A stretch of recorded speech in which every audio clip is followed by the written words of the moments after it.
अगर हॉर्मूज की supply chain अचानक थम जाए, अगर दुनिया की तेल सप्लाई एक झटके में रुक जाए और अगर एक जहाज की वजह से महाशक्तियां आमने सामने आ जाएं तो क्या होगा?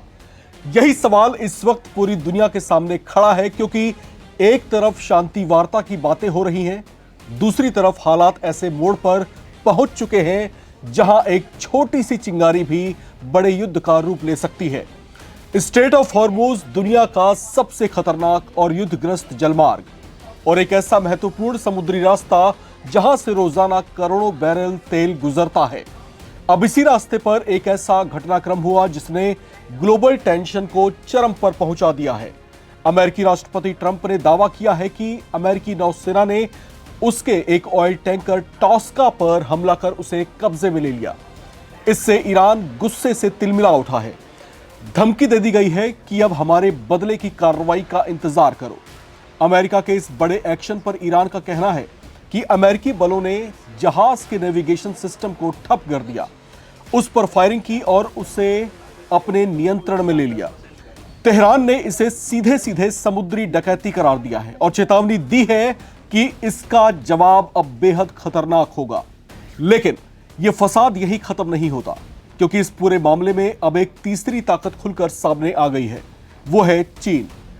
चीन ने अमेरिका के इस कदम को जबरन जब्ती बताया है और साफ कहा है कि यह न सिर्फ गलत है बल्कि खतरनाक भी है। चीन के विदेश मंत्रालय के प्रवक्ता गुयो जियाकुन ने चेतावनी दी कि हॉर्मूज की स्थिति पहले ही बेहद संवेदनशील है और इस तरह की कार्रवाई पूरे क्षेत्र को आग में झोंक सकती है। चीन की यह प्रतिक्रिया सिर्फ बयान नहीं बल्कि एक बड़ा संकेत है कि अगर हालात बिगड़े तो यह संघर्ष सिर्फ दो देशों तक सीमित नहीं रहेगा। वहीं दूसरी तरफ ईरान का गुस्सा अब खुलकर सामने आ चुका है। ईरानी सेना ने कहा है कि उसका जहाज अमेरिकी नाकेबंदी को तोड़ने की कोशिश कर रहा था, लेकिन अमेरिका ने उस पर हमला कर दिया। उन्होंने इस कार्रवाई को सशस्त्र डकैती करार दिया और साफ चेतावनी दी कि अमेरिका को इसकी बहुत बुरी कीमत चुकानी पड़ेगी। यह बयान सिर्फ गुस्से का इजहार नहीं है बल्कि एक संभावित सैन्य जवाब का संकेत भी है। अब सवाल उठता है कि आखिर अमेरिका ने ऐसा किया क्यों, जबकि उसे मालूम था कि बेहद संवेदनशील स्ट्रेट ऑफ हॉर्मूज में एक भी चूक भारी तनाव पैदा कर सकती है। दरअसल इसे लेकर अमेरिका का दावा है कि उसने ये कदम ईरान के खिलाफ लागू की गई नाकेबंदी को बनाए रखने के लिए उठाया। उनका कहना है कि ईरानी जहाज नियम तोड़ रहा था, इसलिए कार्रवाई जरूरी हो गई थी।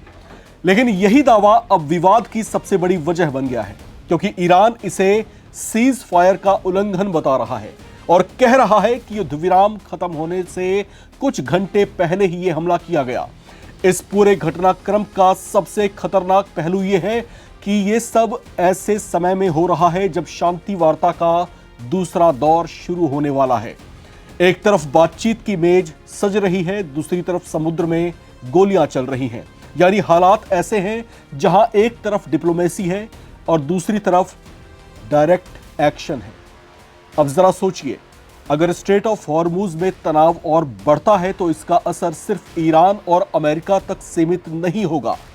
इसका सीधा असर पूरी दुनिया पर पड़ेगा, खासकर उन देशों पर जो तेल के लिए इस रास्ते पर काफी हद तक निर्भर हैं, जैसे कि भारत अपनी बड़ी तेल जरूरतों के लिए इसी रूट पर निर्भर करता है। अगर यहां जहाजों की आवाजाही रुकती है तो पेट्रोल डीजल की कीमतों में जबरदस्त उछाल आ सकता है।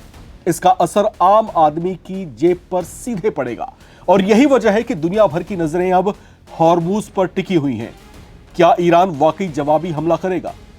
क्या अमेरिका अपनी कार्रवाई को और आगे बढ़ाएगा? और सबसे बड़ा सवाल, क्या यह तनाव एक बड़े युद्ध में बदल सकता है? फिलहाल तस्वीर धुंधली है, लेकिन खतरा बिल्कुल साफ है। एक जहाज की कहानी अब वैश्विक टकराव का संकेत बन चुकी है और अगर हालात नहीं संभले तो यह सिर्फ युद्ध की लड़ाई नहीं रहेगी, यह पूरी दुनिया को अपनी चपेट में ले सकती है। तो क्या आने वाले घंटों में कुछ बड़ा धमाका होने वाला है? क्या शांति वार्ता इस आग को बुझा पाएगी या फिर हॉर्मूज से उठी ये चिंगारी दुनिया को जला देगी? जवाब आने वाला वक्त ही बताएगा। लेकिन फिलहाल हर सेकंड यहां पर बेहद कीमती है, बेहद अहम है। यहां पर इस बात को तय करना है अमेरिका को और ईरान को, जो इस समय इस संघर्ष को खत्म होने नहीं दे रहे। कभी ईरान की तरफ से कुछ ऐसा अटेम्प्ट किया जाता है जो इस संघर्ष को छेड़ देता है, कहीं अमेरिका की तरफ से कुछ ऐसी हरकत कर दी जाती है कि एक बार फिर ईरान उबल पड़ता है। स्ट्रेट ऑफ हॉर्मुज पर अपना वर्चस्व कायम करने की ये जो जद्दोजहद है, ये जो पूरा संघर्ष है, ये पूरी दुनिया को अपनी चपेट में ले सकता है। दुनिया भर के तमाम बुद्धिजीवी इस चिंतन मंथन में भी हैं कि क्या ये तृतीय विश्व युद्ध की एक तरह से जो है एक शुरुआत के तौर पर इसको देखा जाए, क्योंकि जिस तरह के हालात यहाँ पर पनप रहे हैं और जिस तरीके से अमेरिका और ईरान के तेवर यहाँ पर दिखाई दे रहे हैं, वो इतनी जल्दी शांत होने वाले तो बिल्कुल भी नहीं दिख रहे। यहाँ पर ईरान जो है एक कड़ा संदेश देता हुआ दिखाई दे रहा है कि स्ट्रेट ऑफ हॉर्मुज से अपनी पकड़ को वो ढीली नहीं करेगा, और अमेरिका के लिए तो वो बिल्कुल भी इसको छोड़ नहीं सकता। दूसरी तरफ अमेरिका है जो ईरान पर हमला करके कहीं ना कहीं अपना सिर मूसल में दे बैठा है। इससे बाहर निकलने की छटपटाहट उसमें साफ तौर से महसूस तो की जा रही है, लेकिन अमेरिका को अपनी साख भी बचानी है। अमेरिका को यह भी दिखाना है दुनिया को कि वो किसी के आगे झुकने वाला नहीं है। दुनिया की सबसे बड़ी पावर होने के नाते वो किस तरीके से इस हालात को अपनी तरफ मोड़ सकता है, ये दिखाने और जताने की कोशिश है। लेकिन इस कोशिश में दुनिया के कई देश किस तरीके से लपेटे में आ रहे हैं और किस तरीके से ये पूरा फसाद एक बड़े संकट की ओर बढ़ रहा है, शायद अमेरिकी राष्ट्रपति डोनाल्ड ट्रंप को एहसास होते हुए भी वे अपनी आंखें मूंदे बैठे हैं। दुनिया के ऐसे तमाम देश जो स्ट्रेट ऑफ हॉर्मुज पर निर्भर करते हैं, वहाँ से अपनी तेल सप्लाई, अपने नेचुरल गैस की ज़रूरतों को पूरा करते हैं, उनके लिए संकट बेहद ज़्यादा है। खास तौर से अगर हम भारत की यहाँ पर बात करते हैं तो भारत के लिए स्थितियाँ इसलिए भी बेहद चुनौतीपूर्ण बन जाती हैं क्योंकि भारत की आबादी दुनिया की सबसे बड़ी आबादी है, सबसे ज़्यादा ज़रूरतें भी हमारी हैं, सबसे ज़्यादा खपत तेल की और प्राकृतिक गैस की भी हिंदुस्तान में ही है। तो ऐसे हालात में भारत हालांकि अपने स्तर पर चीज़ों को मैनेज और बैलेंस करने की कोशिश तो कर रहा है, लेकिन आने वाले जो दिन हैं वो उसके लिए बेहद चुनौतीपूर्ण हो सकते हैं।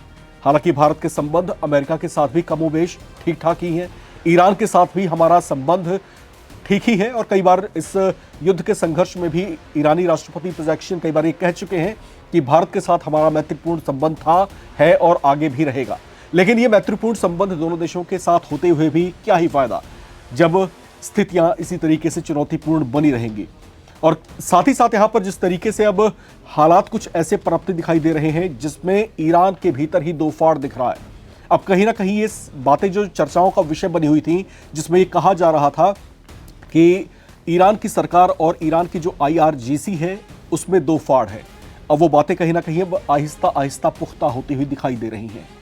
लेकिन कमोबेश स्थितियां लौट के फिर वहीं आती हैं, उसी पॉइंट पर आती हैं जहां पर ये सवाल खड़ा होता है कि आखिर ईरान चाहता क्या है, इस द्वंद्व की, इस युद्ध की परिणति किस तरह की चाहता है, जबकि उसे मालूम है कि अमेरिका को वो अपनी शर्तों के आगे झुका नहीं पाएगा, अमेरिका कभी उसकी शर्तों के आगे नहीं झुकेगा। तो फिर होगा क्या, ये इस समय एक बड़ा प्रश्न है। ये प्रश्न खड़ा है इस समय रूस और चीन के भी सामने, जिनको लेकर चर्चा है कि इस पूरे फसाद में वो एक तरह की प्रॉक्सी के तौर पर दिखाई दे रहे हैं। ये कहा जा रहा है कि ईरान के पीछे रूस और चीन की ताकतें हैं जो बैकडोर से ईरान को ये संबल दे रही हैं, ये ताकत दे रही हैं कि वो दुनिया की सबसे बड़ी आर्म्ड पावर अमेरिका के सामने भी टिक पाने की हिम्मत कर पा रहा है। ये ताकतें भी कब तक ईरान को बूस्टअप देती रहेंगी, ये बड़ा प्रश्न है।